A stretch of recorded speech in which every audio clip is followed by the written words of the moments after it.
are you? I'm so sorry. Kicking it off with some tunes this Are we morning. live? Yeah, we're live. Oh, We're kicking it off with Blink some 182 to start. yeah, some Blink 182 to get this. Got Blink 182. Wade has a personal heater under the table, Yeah, ready to rock and roll. Directed at Kevin Wynn, not me. heck of a way to start our I think I Monday. needed that?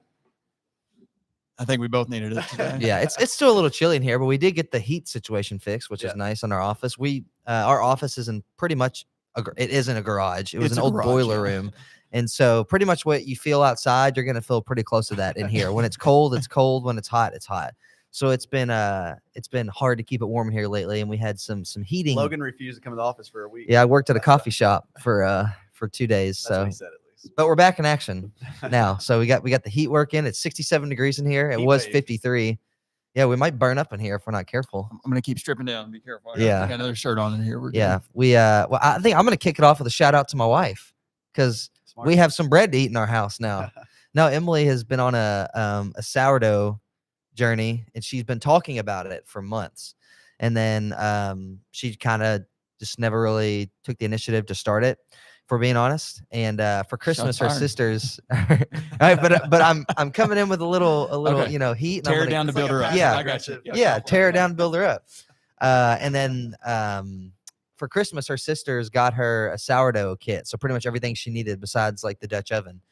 And so she made her first starter, couldn't get it active. Made her second, couldn't get it active, threw it out, and actually, those listening, I had a TikTok blow up, 5.2 million views. This is all just to This drive is not people. about his wife. This is to Yes, it promote is. his Yes, it is. TikTok. Yes, it is. But TikTok that is was reinstated. Go back and watch. that was Logan part of is the journey. excited.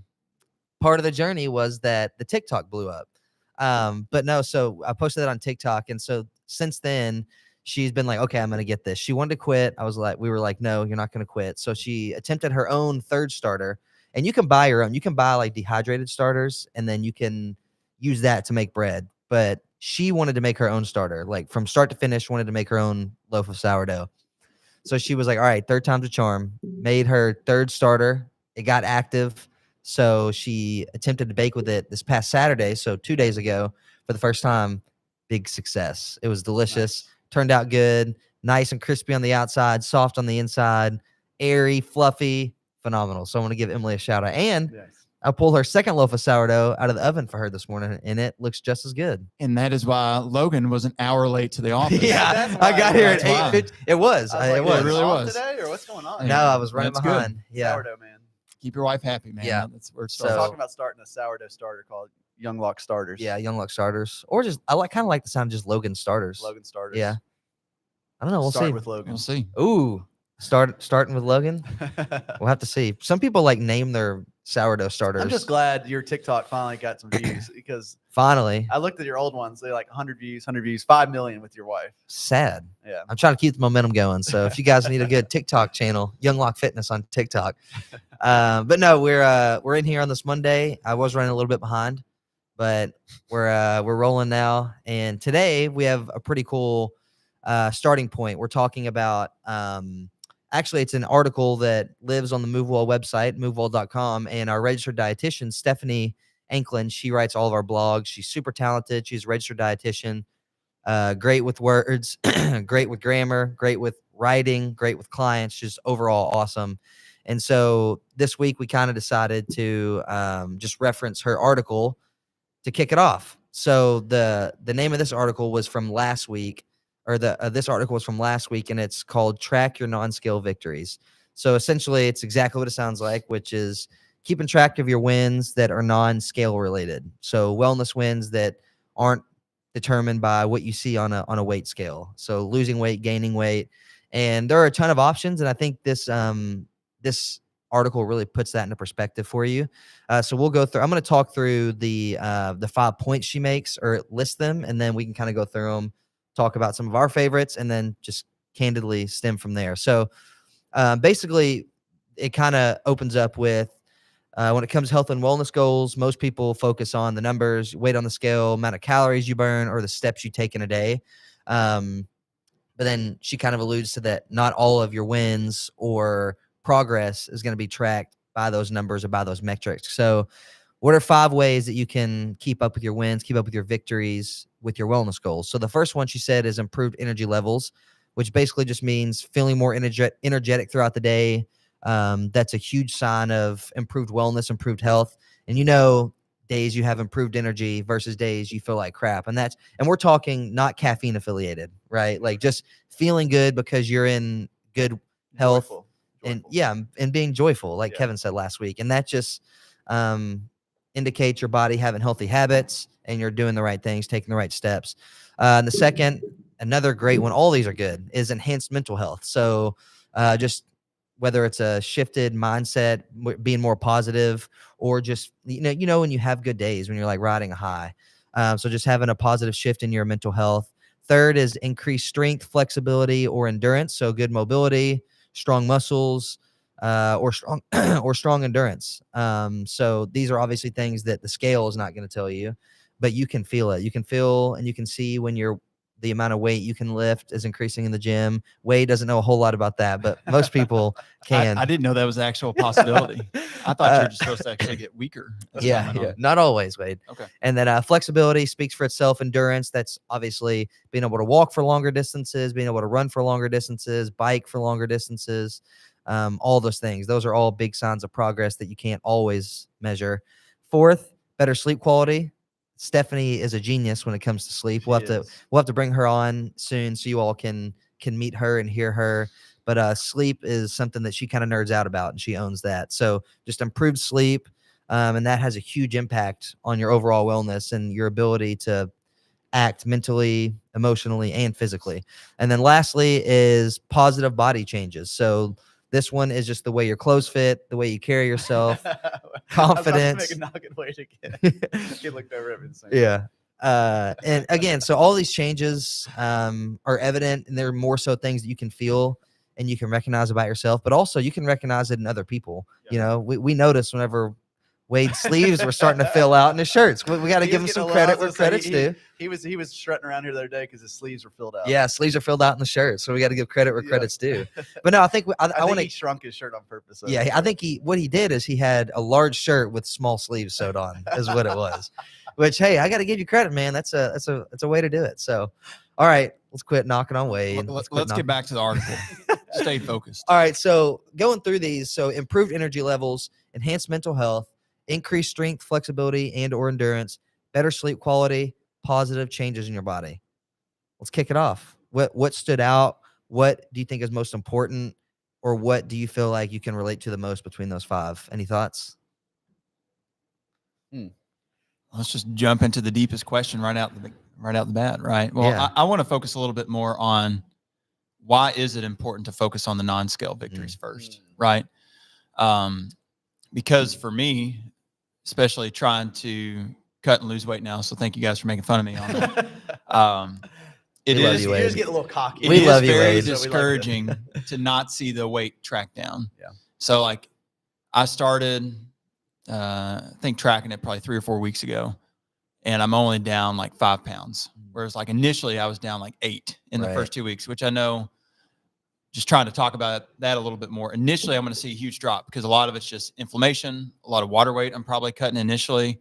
It's not true like fat loss that I'm losing, right? So it's good to understand, like, if you're doing it the right way, that progress is going to be steady and over a long period of time.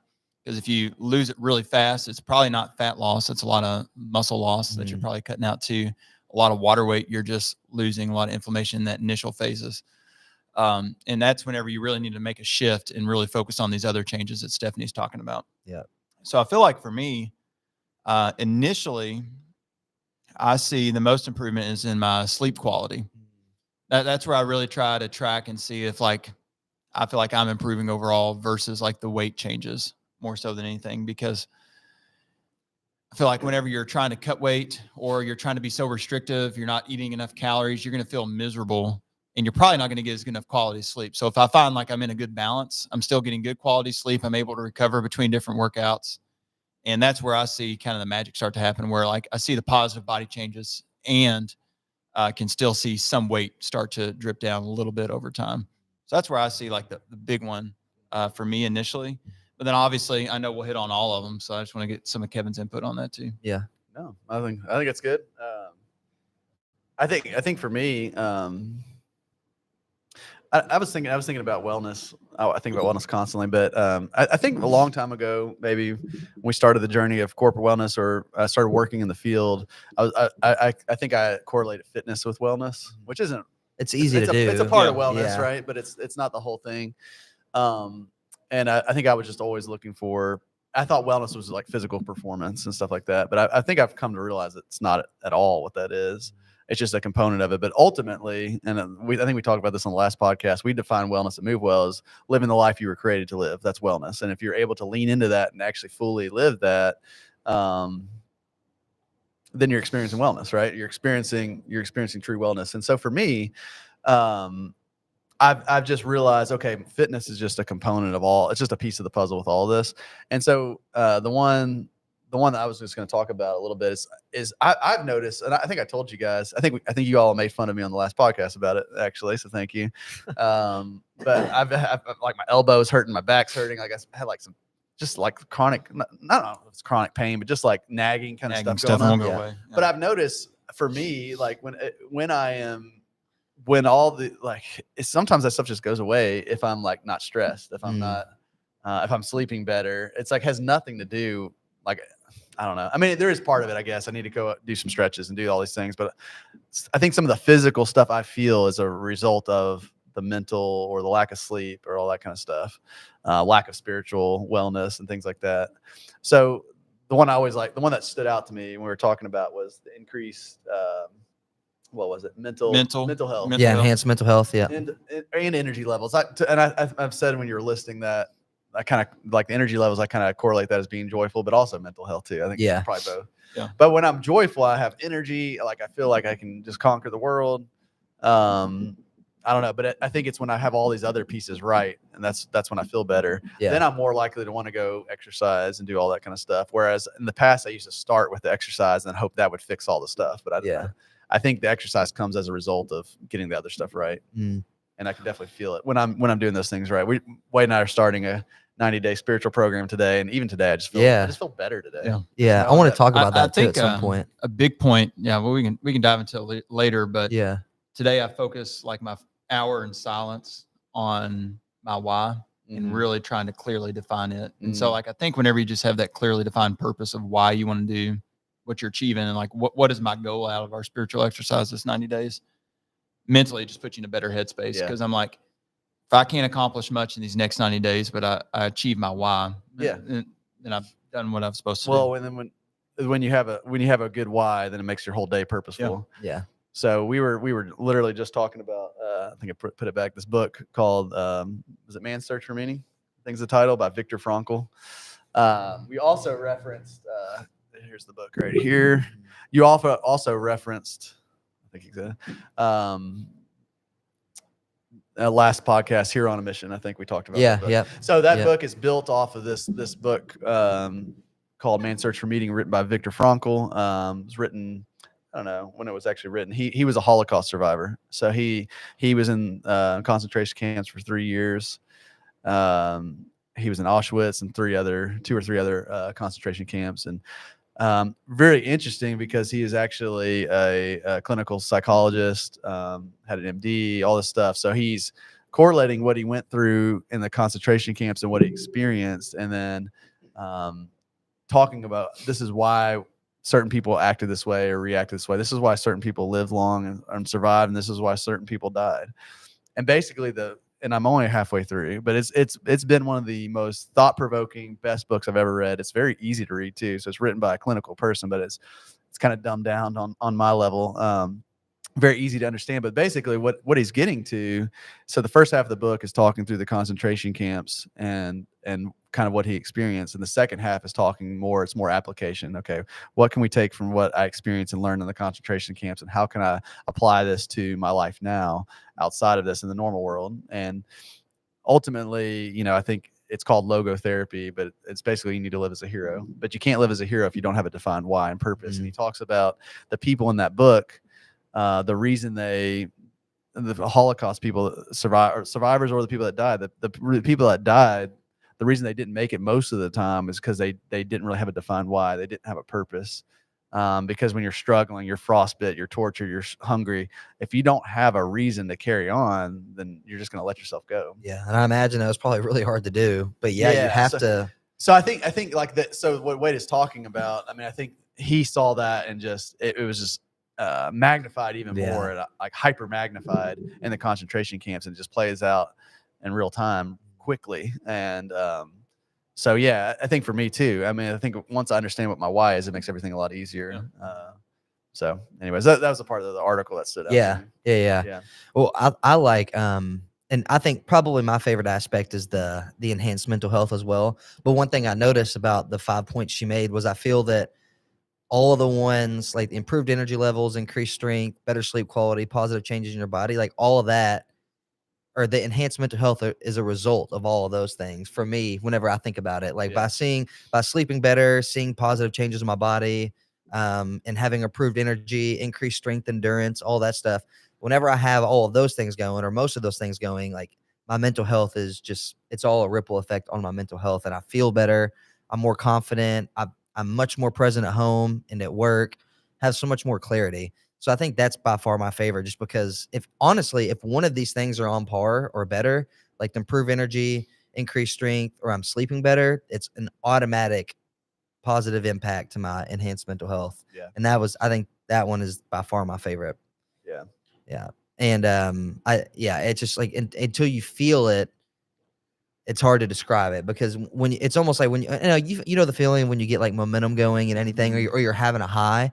It's like having that for like 80% of your life. Whenever you're taking care of yourself in these areas, and you have better energy, you're sleeping good, you're working out, you're taking care of yourself, and then that is just all going to compound and just makes you feel so confident, feel good about yourself, and you're just like, I don't know, being in a good mood is just such an awesome feeling. You know, I mean, you think about it, it's something you take for granted all the time.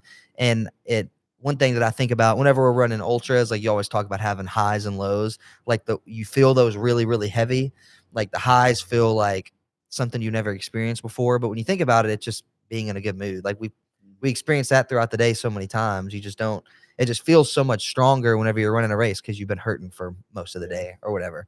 But yeah, I think that was probably my favorite area. But I do want to talk about Exodus 90. Do you guys have any other comments on this? Like I got more thoughts, but we can jump into that. Yeah, but I do want to explain Exodus 90, because I think it'll give more context to the stuff you guys are talking about with like having your why and like suffering and how it. And one thing that you said before, Kevin, that I told you like last week, I think that ever since you said it, it's really stuck with me, and it helps me feel less guilty. Text I sent you the other night. No, it was not that text. You want to talk about that text? No, okay. No, but something Kevin said when we were filming a Pinhoti series video was that running gives him, like, he feels like he can unite himself to Christ through suffering, because he suffered by giving his life for us, being nailed to the cross and being tortured before that. And so ever since he said that, I don't know, it gives me some, like, it makes you, in a way, it makes you feel less guilty about wanting to do these hard and challenging things. Because I've always made the comment or tried to explain to people that running races is such a spiritual experience. I've never really understood why. Like, you just feel closer to God whenever you're doing something challenging. And when you said that, it didn't dawn on me at first, but after like weeks and weeks, or probably like months, honestly, after your race, I was like, okay, that's the spiritual thing that I'm feeling, is feeling more united to Christ through my suffering, because he suffered. Right. And so that's essentially what Exodus 90 is, it's not just a physical way of uniting yourself with Christ. So kind of talk about what it is, and then you've done it how many years in a row now? My third year. So yeah, kind of talk about what it is. Yeah. So Exodus 90 is a Christian men's program. That was kind of born out of Catholic monasteries. So taking monk practices, monastic practices, and applying it to average Joes like me and Wade. And so monks live a very structured life. They live a pretty basic life, very simple, and they don't have a lot of the comforts of the modern world. And there's purpose in all of that. And basically, the way a monk lives is anything that pulls them away from a relationship with God, they're going to cut out. So if that's technology, if that's meat for some of these monks, if it's talking for some of these monks, they're going to remove that from their life, because if we're not intentional with our words sometimes, or we're just talking all the time, now that's pulling us away from having communication with God. So obviously monks live a very rigorous, structured life. But this program basically started by a guy named Jamie Baxter. He was in the seminary at St. Meinrad Seminary in Indiana, and ended up not becoming a priest, ended up leaving that. But while he was there, this program got developed that was basically applying some of these spiritual practices to the seminarians, and they saw a lot of growth in their life. And he's like, gosh, what if I could just bring this out to the secular world outside of this monastery and just have normal everyday guys that are, have families or working, take some of this stuff and apply it to them. And the whole point of Exodus 90 is to kind of do what I just talked about, to rid yourself of distractions of the world that pull you away from relationship with God. And this was really playing out. I was really understanding, this was making a lot of sense to me on Saturday morning. I was at a gymnastics competition for my daughter, and it was really nice. I was able to it was just me and her that went. And so I was actually able to watch it and spend some time with her. It was in Owensboro, so about an hour away from here. But I was at this gymnastics competition, and I was watching my daughter compete and all the other little girls. And my daughter's 9. So it's like 5 to 11-year-old girls, I think, are at this competition. I'd never been to gymnastics stuff before all this. I didn't know how all this worked. But you may know some of this, Logan, but they have their 4 events and they get scored, just like you see on the Olympics, 9 point whatever, and then cumulatively, they could win different events or be the overall winner for their age group. So they're doing this, and they give you this basically an Excel spreadsheet with all the girls that are competing on it, their names, and it has like a box where you can write in their scores. And so as I'm watching this, all these parents are in there, and they all have their sheets, and they're not just tracking their kid, they're tracking every girl in there, and they're running around like I looked at the lady next to me, and she was tracking my daughter's scores. Like, it's kind of weird, but her daughter was the same age. So what they're trying to figure out is, okay, how's my daughter placing compared to everybody else, which is nothing wrong with that. But they were so busy doing this, and everybody's running around like, hey, did you get that number? Did you get that number? And they were running around busy, doing this and tracking it. And I'm sitting there thinking, like, this has no impact on the result. No. Like they're working. This is not going to change anything. They're working so hard to understand these numbers and these scores and know. But I'm like, in the end, there's going to be a winner and a loser, and it doesn't matter what's happening during it. Like, and you can't even talk to your kids. You're not impacting. You're not able to come up and say, hey, this person scored a 9 point, whatever. So make sure you do, like, you're not even communicating with them. So literally it's just busy work. Mm-hmm. And I just started thinking about that from a bigger scale picture. It's like, how many things in my life do I do just like that, where I'm working so hard or keeping up with this, or I feel like it's my job to do it, but it really doesn't matter. And I'm a big sports person. I mean, I played professional sports. Part of my life is dedicated to sports. Sports is the same. We were just talking about that. I mean, we work so hard to keep up with every stat and every this and every that, like it's our job. Politics. I mean, you name it. I mean, there's just so many things in our life that we do this with. TikTok analytics. Analytics. Whatever it is, it's different. I'm speaking from a middle-aged guy's perspective. So for most guys my age, it's probably politics, sports, right? Fantasy football, or just some of the things sports betting, all that. Sports betting. Yeah. It's different. Obviously, for a female, it's different for every stage of life, and probably for a younger person, it's probably is social media analytics or how many likes you Ultra running analytics. Yeah. I mean, I spent a lot of time with it. Yeah. But basically I was just like, gosh, I get so pulled away from all those things. And so Exodus 90 is basically, the goal of Exodus 90 is to center you and stop paying attention, or stop spending time on things that don't matter and start spending times on things that do matter. So there's a lot of camaraderie, and I think we've talked a lot about on here how important community is. And so you, again, this is for men specifically. So you have a fraternity of other men that you meet with on a regular basis. You have an anchor, they call it, it's kind of an accountability person that you check in with on a daily basis. And you do this for 90 days leading up to Easter. So the whole point is to kind of rid yourself of these distractions of the world, so you can experience freedom at Easter, just like the Jewish people were experiencing in their exodus from Egypt. So you're reading through the book of Exodus through this. There's a bunch of spiritual disciplines and practices. They call that asceticism. So basically it's like spiritual strength training, basically testing yourself, challenging yourself, taking away some of the comforts of the world so that you can experience more freedom in Christ and God.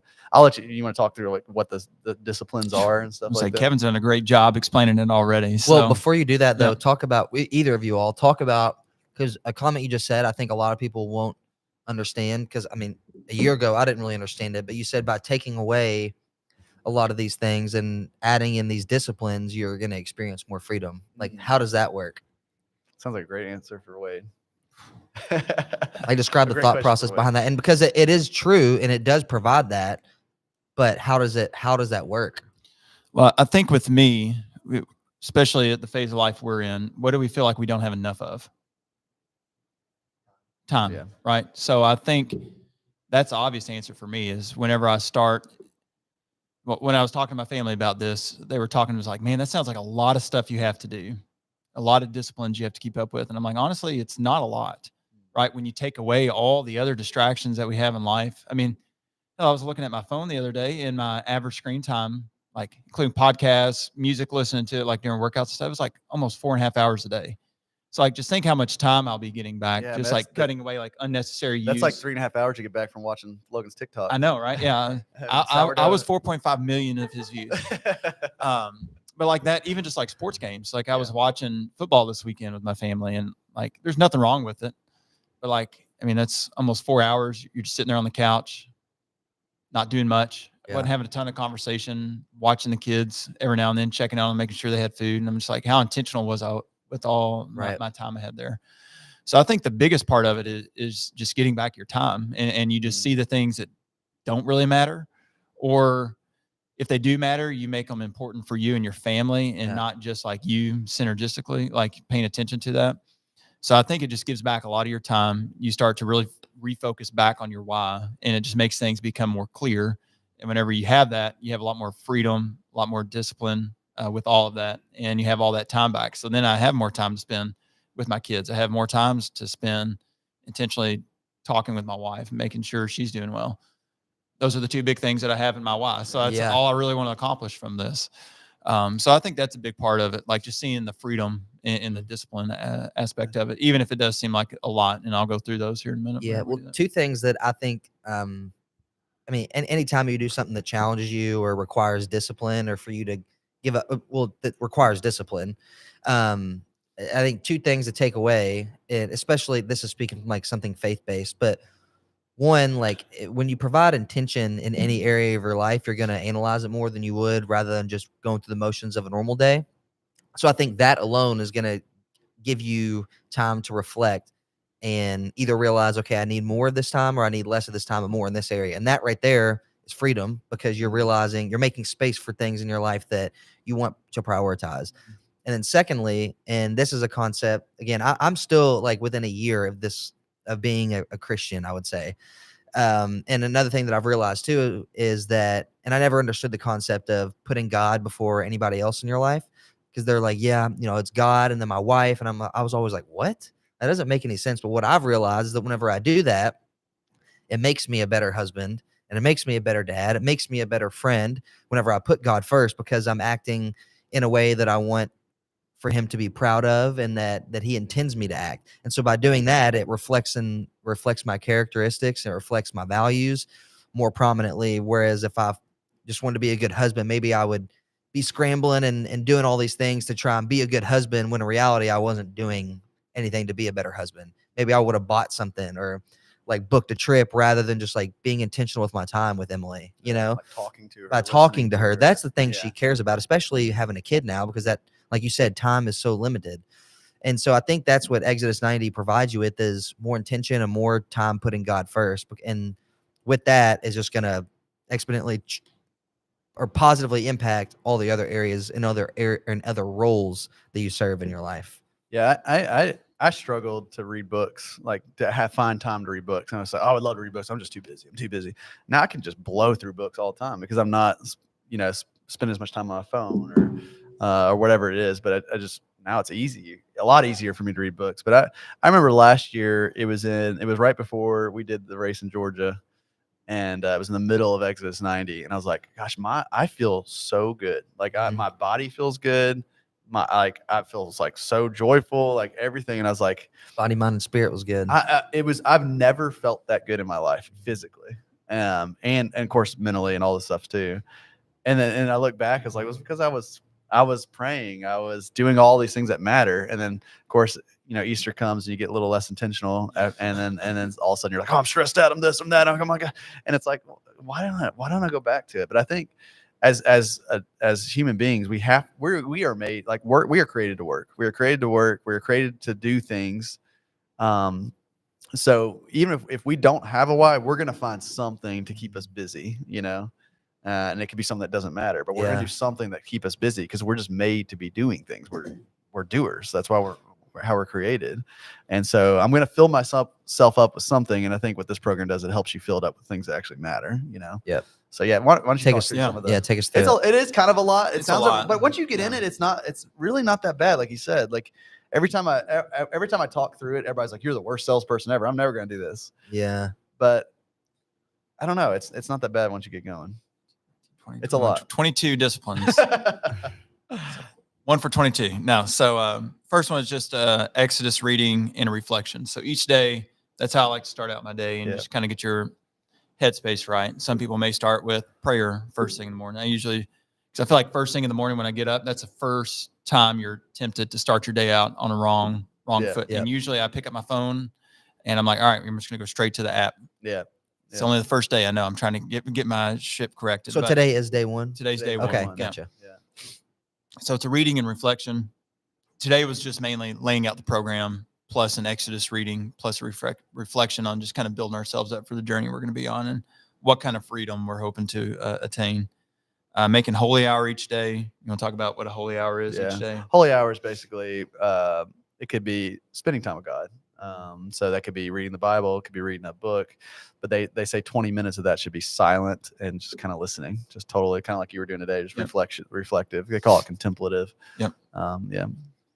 Make a morning offering and a nightly examen. A full 8 hours of sleep. Missed that by 3 minutes. Janae gave me crap this morning on the drive down. I was like, ugh, I missed it by 3 minutes. I did not get mine because the kids are all up. But It's all good. That's should have impressive got it. though. Take cold showers. So that's stopping. everybody's big kicker. It's like Yeah, like out of taking everything. cold showers of all these things. We'll come back and review them all afterwards. Avoid unnecessary smartphone and computer use. Give up video games. That was Kevin's biggest drawback. Yeah. I know, and that was hard. Big for him. Fortnite guy. Big Fortnite. Big Fortnite. Give up TV. Give up alcohol. No soda or sweet drinks. No snacking between meals. I just noticed I had a mint a minute ago. Oh, I did too. That's Zach- for my breath. That's why I had just had coffee. Too I feel like I'm soft- making an soft excuse voice already. now. No desserts or sweets. Listen to music that only lifts the soul to God. So typically when I'm getting ready in the morning, I'll turn on Creed or Shine Down. or Nickelback. something. Oh, I love this morning routine. I didn't know Like, this. Oh, I love it. Getting amped And up for like your I day. just get jazzed for the day. And I Blink just feel like- 182. I feel like I could punch a hole through the wall. I get so Well, excited. what about arms wide open? I know. That's It's spiritual, right? It's spiritual. Yeah. Scott But no. Scott's basically So- a theologian. I mean, Yeah. Yeah. But today I turned on Kayla and listened to 1019 back in my hometown. So, I mean, that was good because it just put you in a better headspace. Yeah. No unnecessary purchases. Also tough for Kevin. And then the other ones are kind of done throughout the week. So checking in with your anchor. So it's basically like somebody just there to hold you accountable. Weekly fraternity meeting. We fast on Wednesday and Friday. So I try not to eat up until noon. Plus, we also fast from meat on those days. So that leads us into no meat Wednesday and Friday. So it's the same thing basically. Exercise 3 days a week and then just celebrate the Lord's Day on Sunday.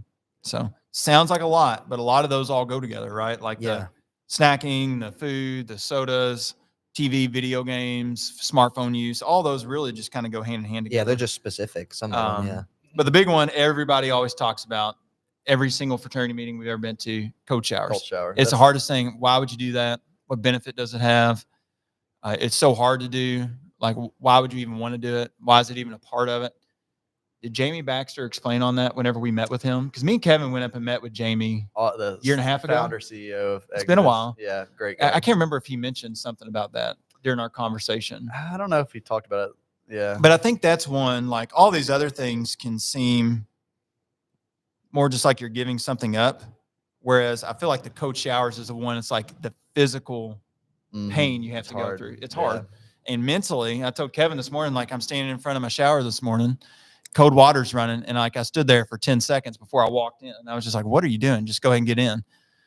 So you just kind of got to tackle it head on. And then once you get in there, it's not too bad. But that's usually the biggest kicker that kind of turns people off. But I feel like, honestly, that and TV, sports, sports because this is a men's program. So sports, you got the Super Bowl going on here. It's March Madness. That's March Madness. Cold showers and March Madness. Yeah. So it's a lot of stuff to give up, but we'll see how it goes for this 90 days. I'm excited for it. But which of those disciplines do you feel like is the hardest for you, or would be the hardest for you if you were doing it? Because Logan's going to do it next year. I know it. I thought he was going to do it this year. He may join into it here in a minute. I mean, it's just day one. He's got plenty of time to join. Yeah, plenty of time.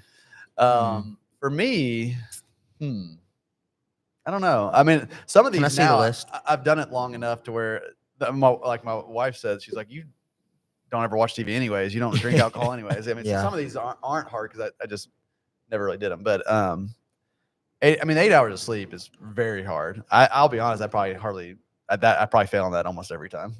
So even whether the kids are up or not, I struggle with 8 hours of sleep. I mean, sometimes the holy hour is hard. Yeah, I think that's probably the hardest. Prayer is hard.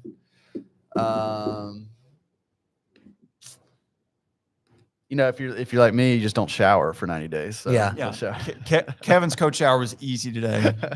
That's why I'm sitting a little further away from him, because he didn't shower this morning. You know what the hardest one for me is? Actually, the hardest of all of these is the nightly examine. Yeah, I know it's actually really easy to do. What is that? So basically, it's a spending 5 minutes at time before you go to bed to reflect back on your day. Where did I fail? What did I do good? What can I do better tomorrow? And I've historically had a very hard time staying awake when I put the kids to bed, and that's actually one of our marriage goals, is that I'm not going to fall asleep. It's so funny to me. And so we're on the second year of that goal, and I'm getting better with it. But that's the hardest one. Yeah. I get up early. I'm a morning person. Yeah. I get going. I get after it, and then at night I just crash. So a lot of times it'll look like me rocking one of the kids or laying down next to one of the kids. So we have small kids, and putting them to sleep, and I'll fall asleep, and then So that is the hardest one for me to do. I think the unnecessary smartphone use, which you've given that up for 5 years now, so that's cool. Yeah, but even texting, Amanda was getting on me yesterday because I was texting you guys, I was texting other people. So I mean, that's still kind of like some of the stuff. Do I really need to be having this conversation right now? Yeah, at home. So I still can text on my phone, and I definitely talk. I mean, it's your fault. You guys text me too much. Yeah, but I know my hardest one would for sure be the unnecessary phone use. Yeah, by far. And I think the next would be the holy hour, and then the 8 hours of sleep. Yeah, because I mean, the 8 hours of sleep thing used to be no problem because we would go to bed at 9 or 10 o'clock. But the biggest thing was we would sleep until at least 6 or 7.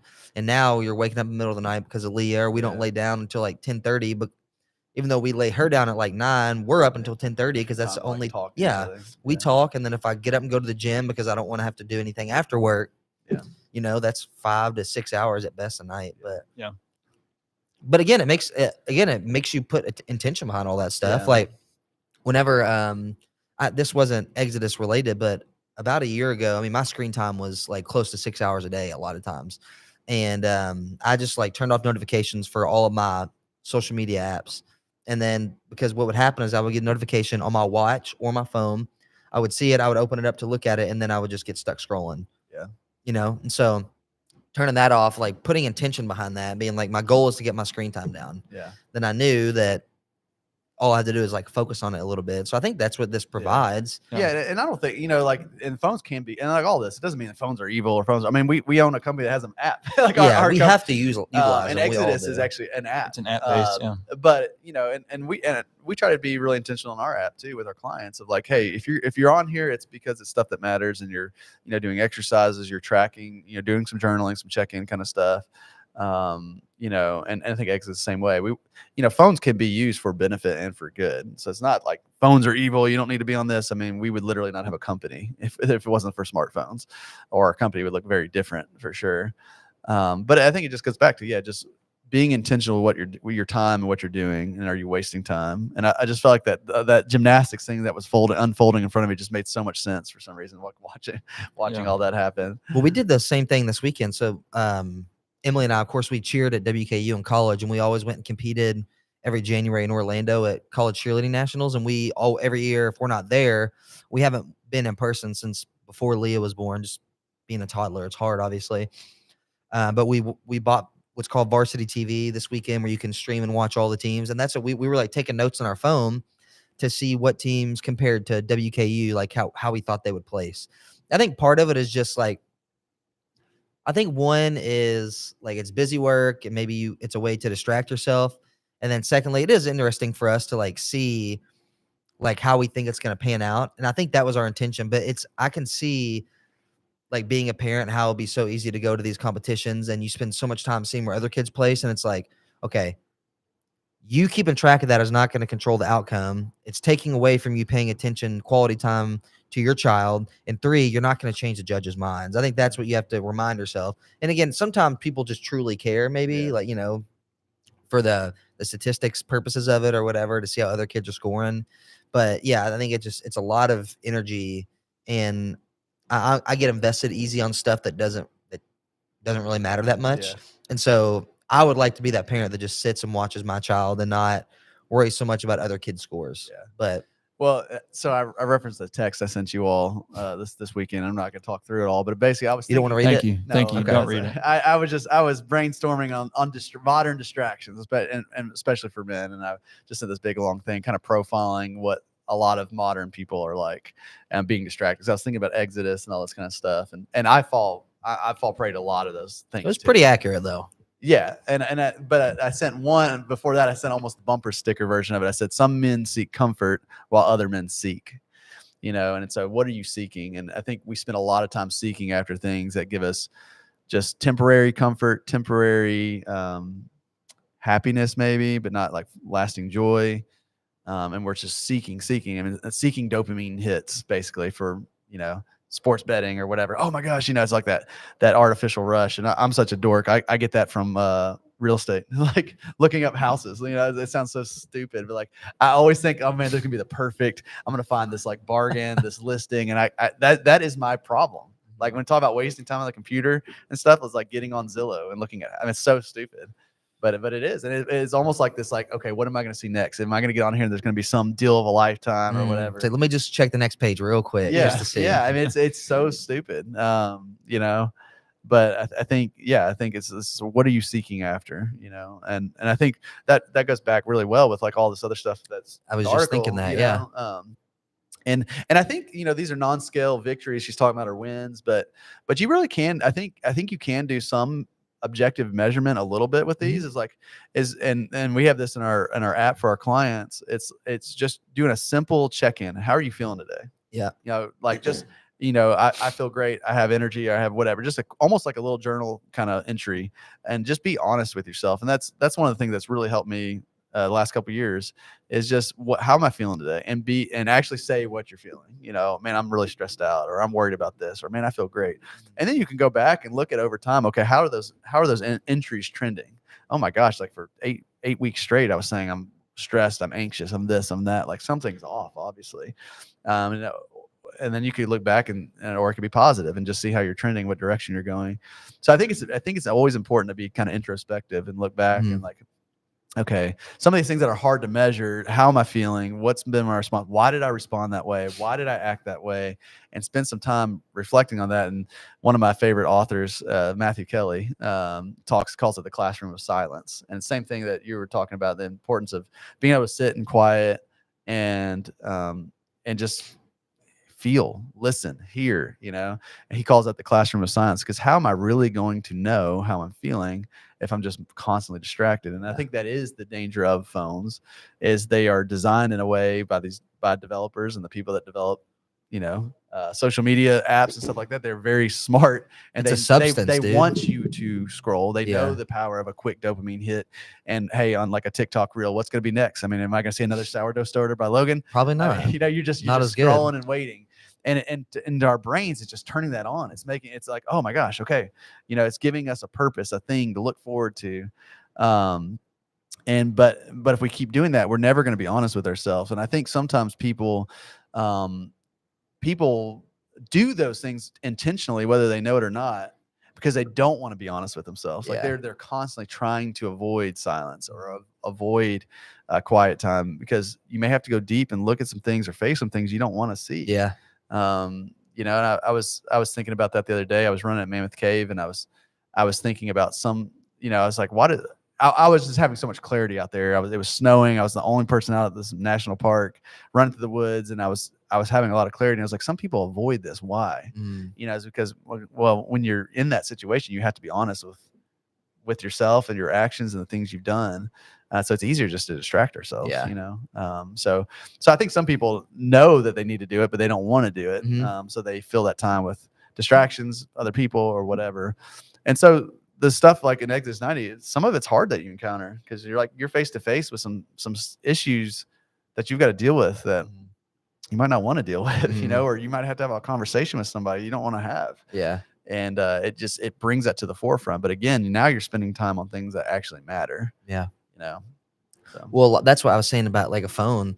I mean, a phone is pretty much like a substance in terms of like it's numbing, it's mind numbing, and you can just sit and scroll or do things, and you're so focused on that, you're not focused on actual problems or actual priorities that you have in your life. And I think that's why people that sign up for races, that do things like Exodus 90, that are disciplined, I think that's why they're so successful, because they're able to take on any problems or issues head on, and they don't just numb it, so nothing ever gets done about it. And I think that is what I found. Like when I did 75 hard last year, you cut out things that are distraction to you, even like things like food. Like you're supposed to stick to a certain like you have a meal plan, you stick with it, and then you don't drink any alcohol like that. Those are ways for people to escape. And like being on your phone, like that's a way for people to escape and not face any issues they have. Whereas people who are disciplined, who go out and run or go out and train for an event or like ride their bike or swim or walk, hike, whatever, there's so much, like sometimes you go out and do those things and maybe there's something that like a trauma you've experienced or something you've done you're not proud of. It always comes to your mind when you're out there because there's no way to escape it. Whereas if there's something that you're wanting to avoid and you're stressed out about it, let's make a drink, and then you forget about it in 2 hours because you have a buzz from making a drink, you know. Whereas when you do these things or you avoid the things that are mind numbing, you have to actually face it. But you think about, I mean, there's so many times where I get I guess you can say I get tempted to like do something that I know I don't want to do it, but I get the temptation to want to do it. Across you.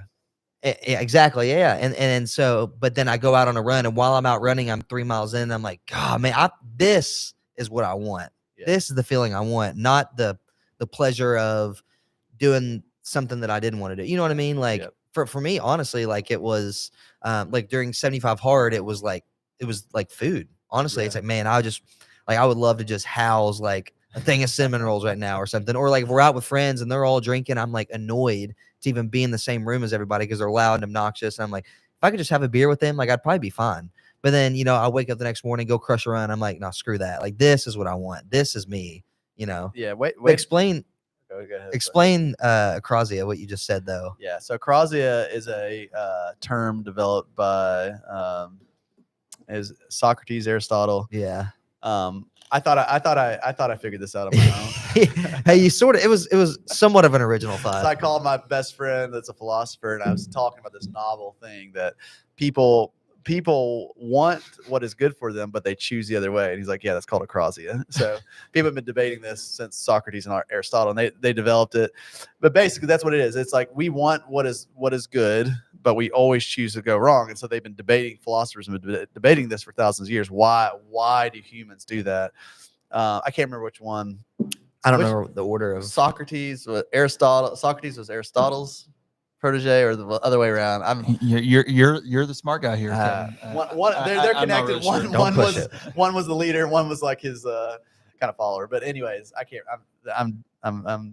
remember. But one of them said it was a lack of education. Like people just don't know the original person. Whether it was Socrates or Aristotle. Wade's looking it up right now for me, fact checking me. Gotcha. Okay, gotcha. But the original person said it was a lack of education.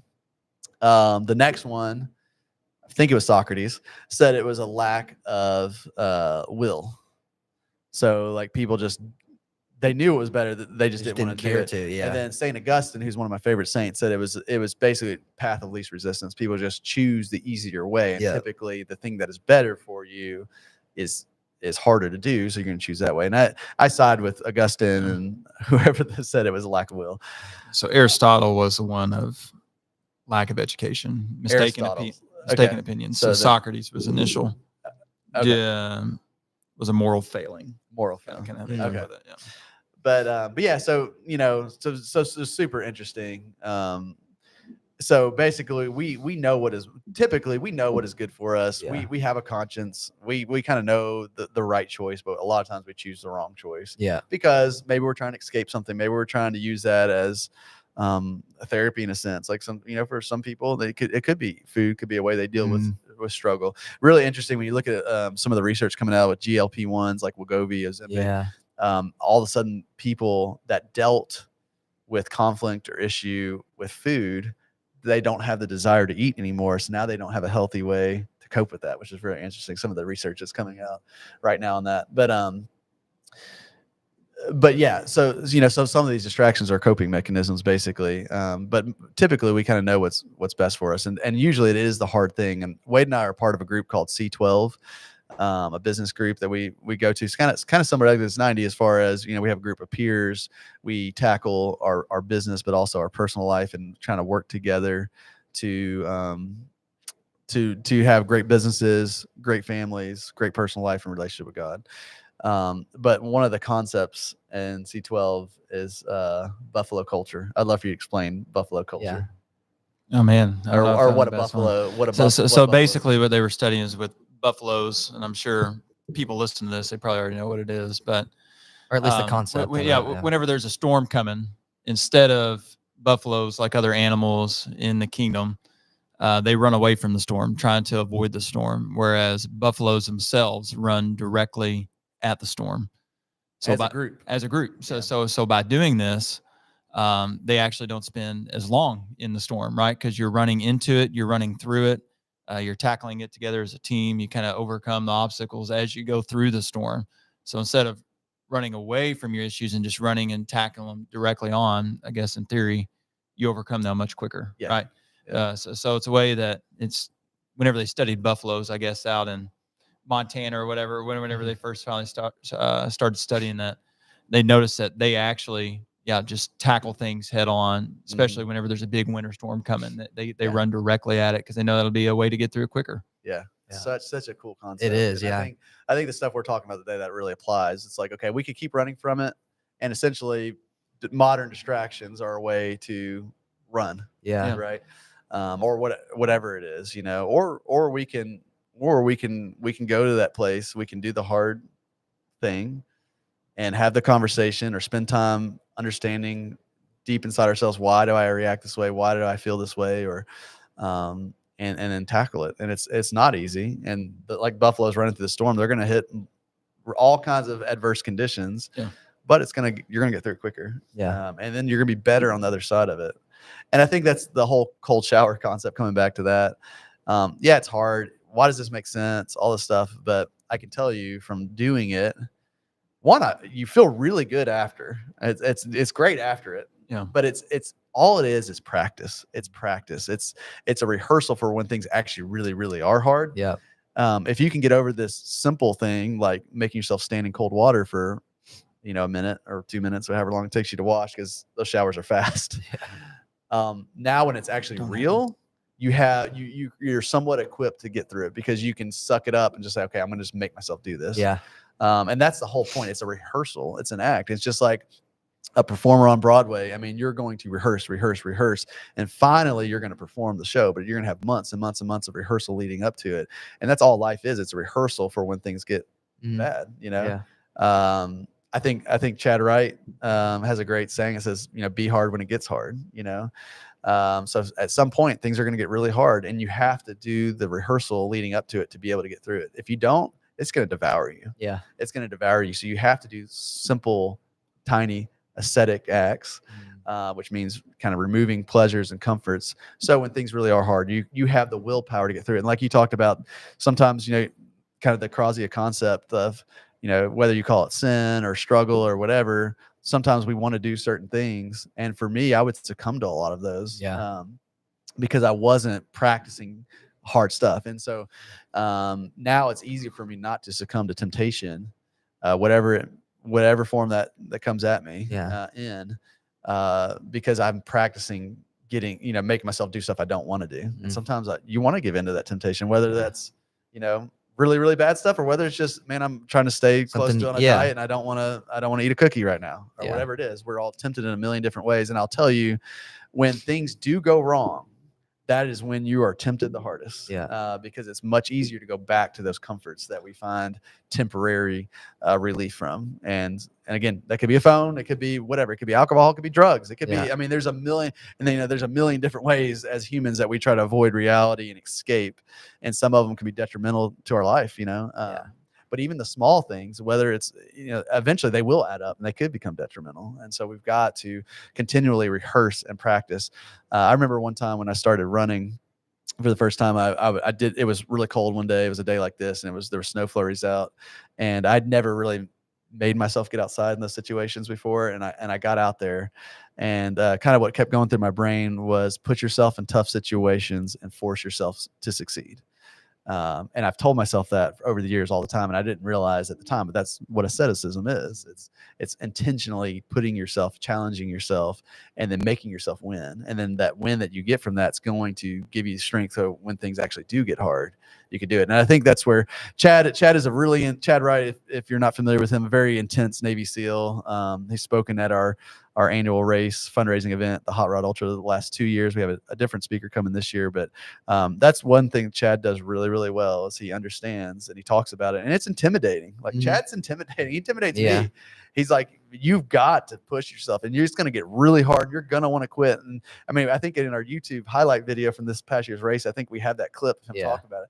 You're going to put yourself in a situation at some point, you're going to feel like you can't get over it. You can't do it. It's going to devour you, but you got to keep on making yourself. And what comes out on the other side of that is victory, but it's also strength. It's joy.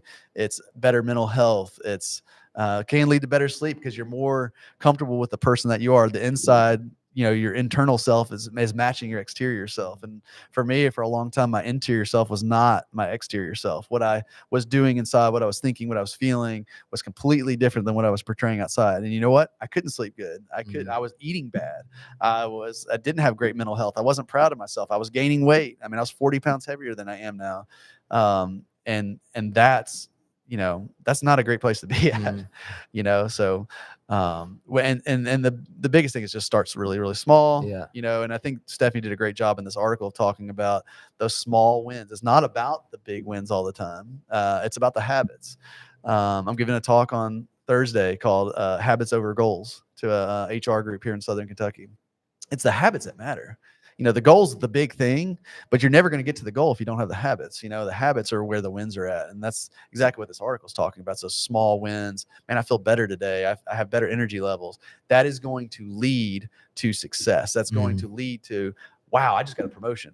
Wow, I just found the love of my life and we're getting married. It's going to get you to that place, but you got to have those small non-scale victories along the way. Well, I think one thing too, like in order to get those victories, you have to do the things that are scary, that are challenging to you. But kind of stemming off of what you were saying about if you don't practice like the hard things when life gets hard, you're going to succumb to all the temptations or the things you had been working towards in the first place. But I think an easy way to digest that too is to look at it as when you're doing hard things, just consider that as practice, because your mind and your body is going to recognize that feeling eventually again in your life.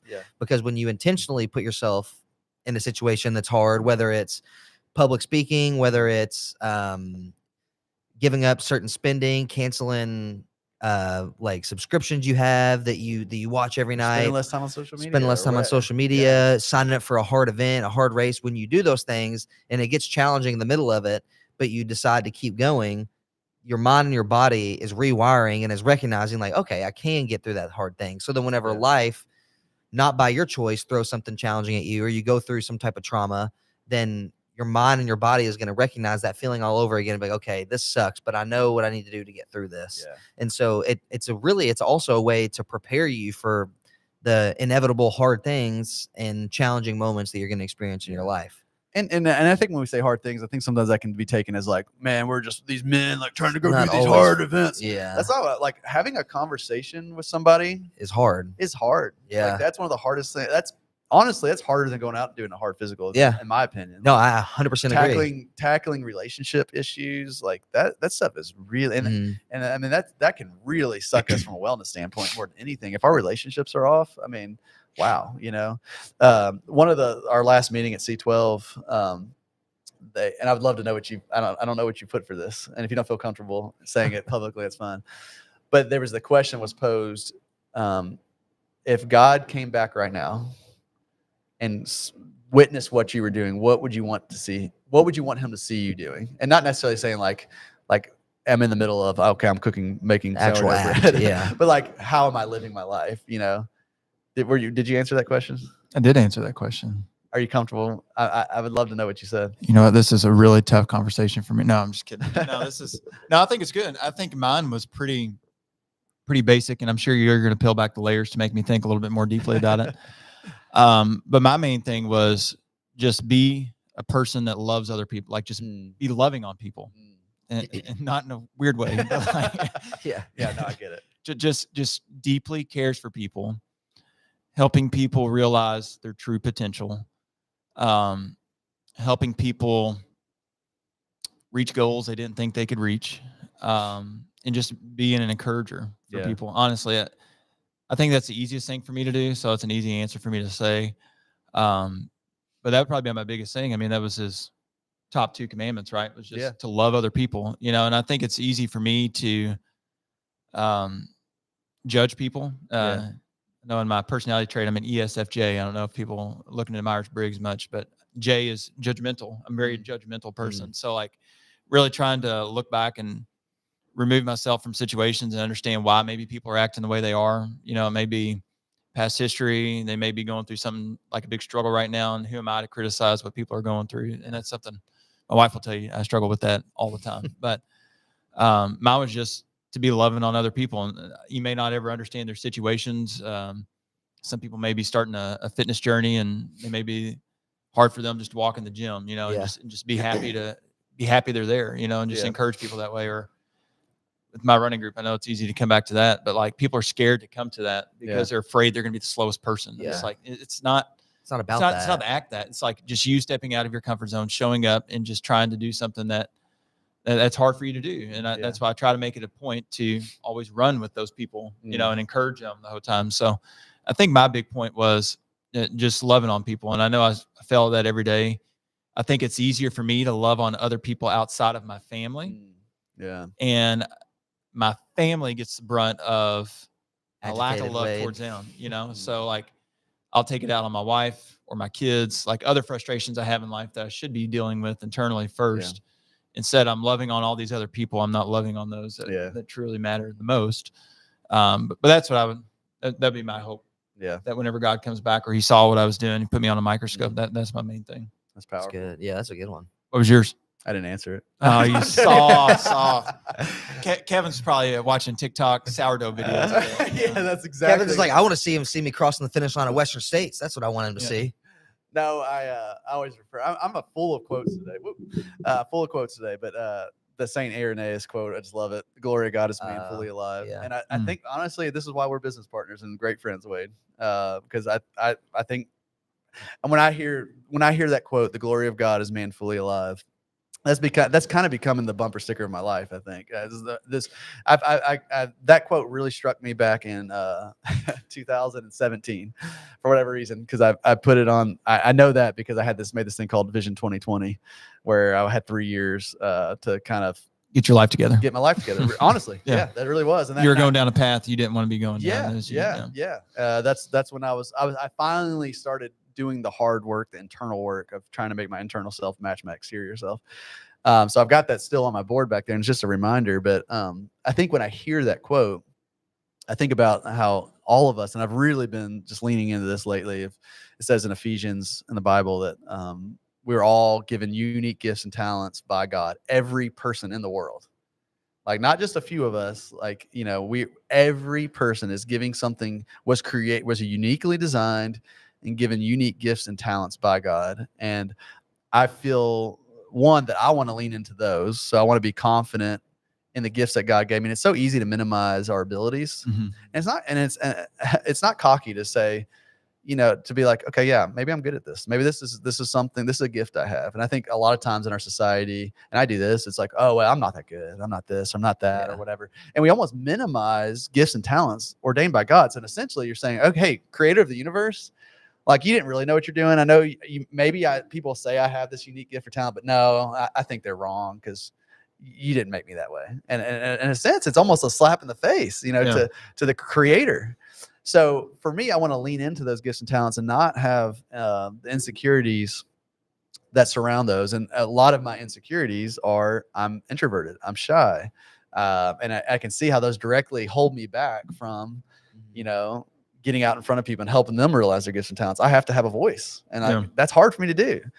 But also what that quote means to me is helping others realize their gifts and talents. And I think that really kind of plays into what you're saying. It's like just loving on people, but enabling them to see like, man, I'm uniquely created. I have unique gifts and talents. I think it's also easy in those conversations to stay so surface level with people, right? Yeah. And I think with us, we try to get relationship driven, and that's a big pillar of our company, to be able to ask those hard questions. Because it's not like I'm going to go up to somebody on the first interaction I have with them and like, hey, so what's your goal in life? What do you think God's created and what called you to do? It's taken me and Kevin 8 years to have this conversation right now. So, but that's why I think you're really good about peeling back those layers and asking those good questions.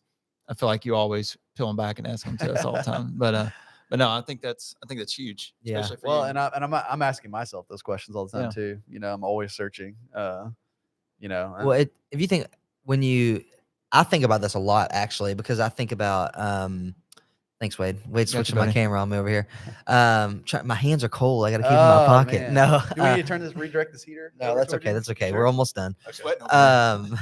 But one thing I think about all the time, and when I think about this, I'm also referring to myself as like, how sad is it that some people are never going to realize what God gifted them with, like their talents? Oh my God. It makes me sick thinking about it, because I'm like, and I think we know sometimes the things that we are good at because we feel pulled to do it, but we're just too nervous to do it. Yeah. And like a lot of times, like I'll think of it goes back to that thing I've wrote on the board like forever ago, was like, do you like the idea of it or are you committed to it? Mm-hmm. And there's so many things that I like the idea of, and I think part of that is just like being visionary and also ADHD. But like I like the idea of a lot of things.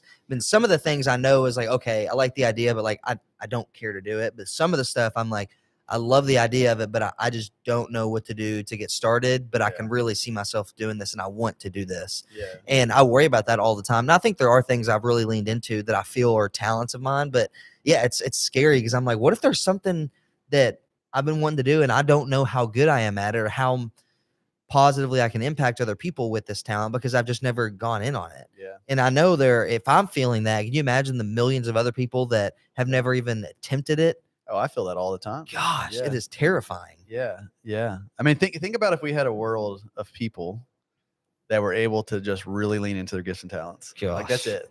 Like every question would everything that we needed would be solved. Yeah. And materialistically. And I always say, like, it's not like we're just awesome. We're doing that too. Like I'm not leaning into those all the time. No, yeah. Like, it's just think about we fully leaned into that. Yeah.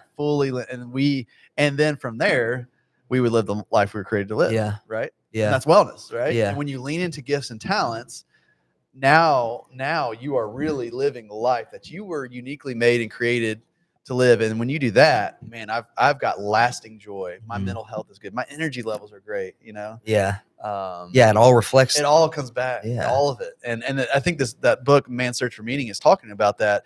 Basically, gifts and talents, whatever you want to call it, our why. Once we know our why and we have a target to aim towards, now, it's going to make everything intentional. It's so powerful, man. And I think that is my hope for all of our clients. It's like, man, like you said, this is like love on people and it's like encourage them. Like, man, we're so hard on ourselves, Yeah. We're so hard on ourselves. Yeah. It's like you're uniquely made. Like you are an amazing person. You can do so much more than you think, and those little things like a cold shower or those give you the confidence. Yeah. Like, oh, okay. Well, it doesn't always have to be like this big thing. If your goal like for me, I use an example. Like I went to school for sports administration. I was going to work in college athletics forever. I wanted to be a Division I athletic director. When I was like 22, I was like, mark my words, I'm going to be an athletic director in a Division I university eventually. And I'm like, I didn't really care for that. And COVID changed a lot of things for people, like it changed the landscape. But I started realizing how much I've always been a creative person. And as I got older, I started to realize there are so many ways for me to act on my creative energy and like implement it. And when I bought my first camera, I realized like I love making videos. I love taking photos. I love adding my spin on like an edit and making a photo look more alive than what it actually is, or more warmth to it, whatever it is. And I knew that was something I wanted to do. And I think when you think of like people always think of the end goal, and it's like, well, maybe that's not how God is. Maybe that's how it'll eventually look, but it's an evolution like anything. And so an example for me, and I think what I'm trying to get to is like, be open to opportunities, because I knew that I wanted to be more involved with content creation and things like that. And then the job opportunity with MoveWell came open. And that opportunity would never have came if you didn't start leaning into that interest of taking pictures. Because I exactly literally saw you on Instagram. Yeah. But then again, I was like, everything still to now is all self-taught, like no school, no online courses, classes, or anything. But I remember when you asked me, I don't know how many times I had made the comment, like, I've never done this professionally. And you're like, I don't care. Like, I like your look. I like your style. And so I was that was me sort of like downplaying like this thing I knew I wanted to do because I was scared. And then, but by taking the opportunity, I was like, you know what, let's just do it. Because I'm going to grow with this just as much as their expectations are going to eventually grow. But right now, like, as long as they understand I'm not good at this, like in my mind, I was way worse than what you all really thought. And I think that's what the talent. Yeah. And I think that's what people, we can see it. Yeah. And I think that's what people need to realize is when people compliment you on something, and especially when they go out of their way to randomly tell you a compliment, like, you need to really lean into that and not take it as like, yeah, you know what, I am good, but let that be a testament. Like, okay, maybe I need to lean into this a little bit more, and listen to this, especially if you show any interest in it, because you truly never know. And by taking this job, this is just my example, by taking this job and doing this, like, I've been able to do other stuff. Like now I'm going on, like, the biggest thing honestly is the speed project. Like going on that would have never, ever, ever happened if I wouldn't have taken this job, because I haven't been able to showcase. I wouldn't have not have been able to showcase all the stuff that I've been able to if I wouldn't have taken this job. And now I get to go and do cool stuff with it. I thought you were going to say the TikTok videos. That wasn't. That was a simple 5-second video on my phone. Yeah. But yeah, man, I think it doesn't have to be like this big thing either. Yeah. You know, when you think of like, oh yeah, I want to be a musician, or I want to start a band. It's like, I'm going to buy everything I need tomorrow. Like, sometimes you just got to start by posting on social media, you know? Here comes another quote. Hold on. I have an excerpt from a book I just finished reading that I want to talk about. So it was by author Kevin's already mentioned. It's Matthew Kelly. I just finished reading this book. It's The Three Ordinary Voices of God. It's talking about leaning into your God-given talents and how to live them out fully. At the very end in his epilogue, this was a quote and I just loved it. So he talks about his fears and he shares them with you at the very end of the book, or the beginning of the book, and he shared it again at the end. And he said, I must warn you to begin. I am compelled to tell you something terrifying. We all have fears, but most of us aren't terrified of what should petrify us. Let me tell you what terrifies me. I am petrified of misliving my life. If you mislive your life, or you can mislive your life, most people never consider it a possibility, but it's true. We assume that all lives are well lived. It isn't true. We deceive ourselves. The disturbing truth is you don't need to do something significantly egregious. You can do it in the most mundane and ordinary ways. All it takes is a consistent application of mediocrity, laziness, procrastination, self-centeredness, and materialism. But perhaps the most heartbreaking part of all this is by misliving your life is you will never get to see or experience the life God envisioned for you. You miss out on the life God wanted to give you, and that's heartbreaking. So I think that just kind of comes back to everything. 100%. That's good. You know, 100%. That was a quote that I saved on my phone. I've shared to quite a few people already. I think I sent it to Kevin. He must have. Did I send it to you guys? I don't think I read it. I don't think you ever read Wow. it. But I wish I would have. That's amazing. Yeah, it's that's just a powerful awesome. quote, you know? It's amazing. It's hysterical. Another man. inside joke there. But no, I mean, that's what it comes back to. And after this, it was neat because Janae read this book before me. And then as soon as she finished reading this book, she signed up to be a lector at church. That's Because awesome. I mean, like, Janae is a great reader.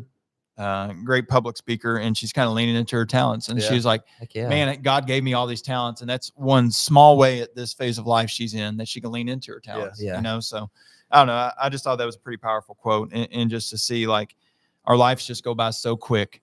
Mm. And God, like you said, gives us each individual talents that we really need to lean into. And it takes a lot of intentional acts to see what our true gifts are. And if we don't do that, I mean, it's really saddening and really heartbreaking if we never see that true potential. And we don't know how much time we're ordained. So it's, Yeah. you know, And you're gonna fail along the way Oh, yeah. too. But I feel like know? when you fail and let's say Logan goes out and tries some of these things and you weren't good at it, Yeah. you at least know you tried. Yeah, Right. So like, you're exactly. like, okay, what could be the next thing that I could Yeah. do? That? it's Yeah. just as important. I've said this whenever I said this whenever I took that internship in Atlanta that summer, going into my senior year of college, was I worked at this sport marketing agency and I loved the idea of it. I was like, this is going to be sweet. I'm going to do all this stuff. But it turns out like that work of marketing, it was a marketing agency. I didn't like it at all. And within the first like 4 weeks, I realized that. But being so young and naive, I'm so shocked that I thought this way. But I remember telling myself, well, you know, and I still had like 6 weeks of this internship. And I remember telling myself, like, you know what, it's just as important to figure out what I don't want to do as it is what I do want to do. Yeah. And to be like, at the time I was 20 years old, living in this city on my own at an unpaid internship, I could have easily packed up and came back home. And I was like, you know what, it's just as important to figure that out. So Yeah. like I stayed and stuck it out. And I still think that was like a defining time in my life where I, one, just grew a lot as a person. But then two, I like grew a lot professionally too, because I was able to understand, I know I don't want to do this, but I'm going to stick it out and just learn as much as I can. And I think that's with any part of your life. You don't know until you at least just give it a shot. Yeah. So the other quote I was going to say on that same Vision 2020 thing I have on my board, it says just trust the journey, and just knowing like, hey, I'm going to strive for all these things, and just got to trust the journey of things I'm going to learn. I'm going to fail. I'm going to do this. I'm going to do that, but I'm going to learn from that journey along the way. And like you said, you might get to the end of it like, okay, maybe this is what I was supposed to do. Yeah. But then like at least I know that now. Yeah. Now I can just go a different. You're going to learn from every experience. Yeah. Yeah. Man. Well, we got off topic That a is- little bit, No, but I think it all comes back. Coming back to Comes non-scale back. victory. So guys, how It does doesn't everybody feel matter- about their energy It today? doesn't matter what you say as long as you just come back to it. Yeah, It's yeah. all relevant. No, but it all contributes for to us, this Logan. stuff. No, Connect it all contributes to this. Thanks. I think my camera's about to die. But it all contributes to this stuff. Like when you're, and also I guess we should also make a point. There are 5 points in this article. These are not the only non-scale wellness victories you Right. can have. Everything we just discussed and talked about all ties into the title of this, which is track your non-scale victories. And I think part of that is tracking what moves have you made, what decisions have you made. Like we just used examples of all three of us, right? Like you talked about the book you read and Janae and what she's doing.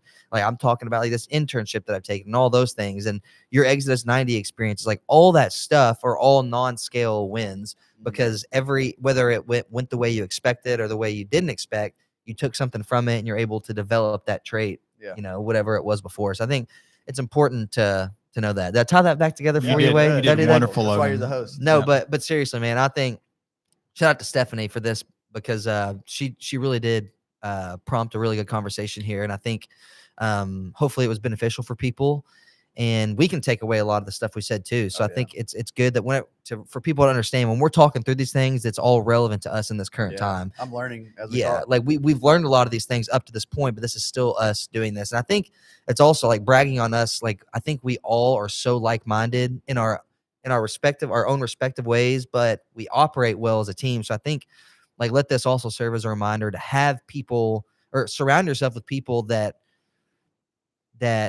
understand when you have what might be a crazy idea to other people, it's just a normal day to them. Like you should see the group text between Kevin, Wade, and I. It is absolutely bonkers. I don't want to see the text messages between Wade and Kevin alone, because it's probably times 10. But seriously, I mean, it allows these conversations to be fun. It allows your days to be fun, especially if it's in a work environment, because you can just constantly bounce ideas and then talk it out and be like, well, maybe this will work, maybe it won't. And that's a win too, man. Like Yeah. when you can, it goes back to like the high level conversations. I'm not going to ask you to talk about it. We'll be here for another hour, but having like high level conversations and people in your corner and in your circle that can contribute to like healthy thoughts and just doing big and scary things that are going to make you better is just so powerful. And thanks, Stephanie, for allowing us to ramble on, for putting this article together. But no, seriously, great Great conversation today. Good way to wrap it up, I think. And if you guys enjoyed this, head over to our social or our website and check out some of the stuff we have going on there. All of our social handles on YouTube, Facebook, Instagram, all that is just MoveWell, MUUVWELL. And then our website is movewell.com. So if you're watching the live stream, thanks for watching. And if you're listening, thanks for listening.